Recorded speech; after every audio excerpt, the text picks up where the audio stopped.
So as we just heard, North Korean leader Kim Jong-un is expected to board a train to Beijing, and all eyes are now on whether there will be a three-way summit between the leaders of China, Russia, and North Korea.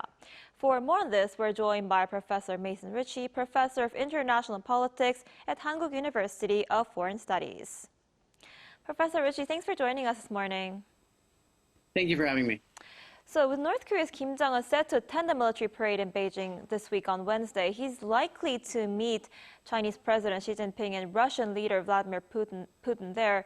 Could this serve as an opportunity for the three countries, North Korea, China, and Russia, to strengthen their cooperation against the West? Yeah, I think there's little doubt that all three leaders are happy to get to broadcast alignment against the West, especially I guess this is critical following how South Korea has continued to improve its relations with Japan, first under Yoon Suk-yeol and now under Lee Jae-myung, which fits into the larger trilateral cooperation with the United States, which in turn fits into a larger U.S. Indo-Pacific strategy of leveraging alliances in order to put pressure on these three countries, especially China. However, beyond that sort of broadcasting alignment, I think things get a little bit trickier below the surface, especially for North Korea and China. In the case of China, I don't really think that China actually wants this type of sustained and deep trilateral cooperation with Russia. And North Korea wants to maintain a little bit more of a standoff distance, I think, especially than Russia might want. So China, I think, under Xi wants this to be more of a threat than a reality, so to speak.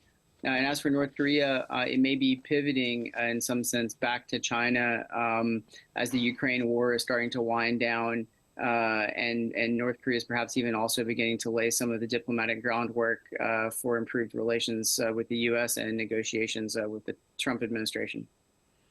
Right, and Kim Jong-un, he rarely leaves his regime, and this is believed to be the first time for the North Korean leader to take part at a gathering, of foreign leaders. What might North Korea try to gain from this trip, and what message might it deliver at this event? Yeah, this is a fairly historic trip that Kim Jong-un is taking, in the first place for himself, going to his first big multilateral gathering like this.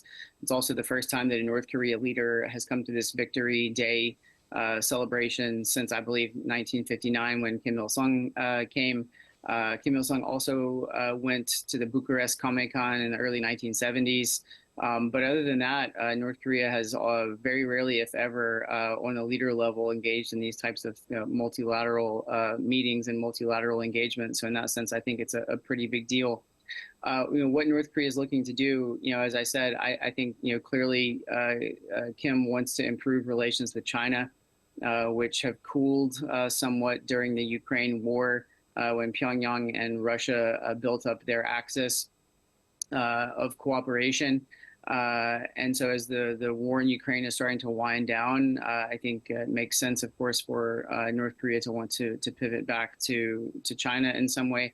And then in the second place, as I also mentioned earlier, I think that North Korea is beginning to think somewhat about how it might take advantage of the possibilities of the Trump administration in terms of meeting with the United States. And so laying the groundwork here, having discussions in advance, with Xi, I think serves to go in that direction in some sense. Right, it really is a historic trip for North Korea indeed. And some analysts say the North Korean leader's debut on the multilateral stage could signal an opening for dialogue with the United States. What's your take on this? How likely is it, do you think, that the regime will return to talks with Washington and possibly even Seoul?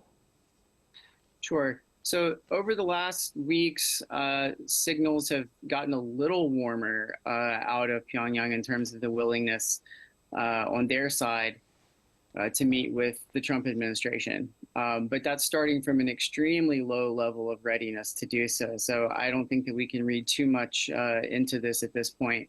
I think the real thing that they've made clear is that if North Korea meets with the United States, it wants to do so on the leader level, and it wants to do so under the condition that denuclearization is not on the table.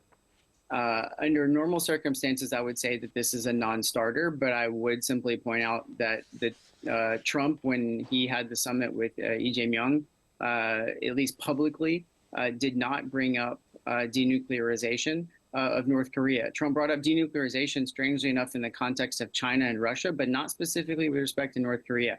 Maybe that was just a slip of the tongue, and later Lee Jae-myung seemed to indicate that he was on the same page with Trump in terms of aiming at denuclearization in North Korea.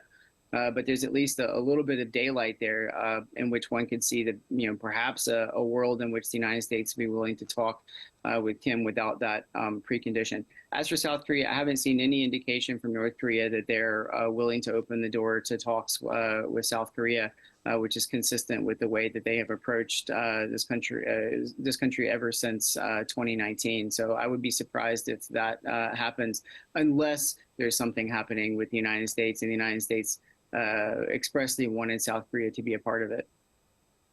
I see. I guess we'll have to see how that goes. All right, Professor Richey, I'm afraid that's all the time we have for today. Thank you so much for your insight. We appreciate it. Great. Thanks for having me.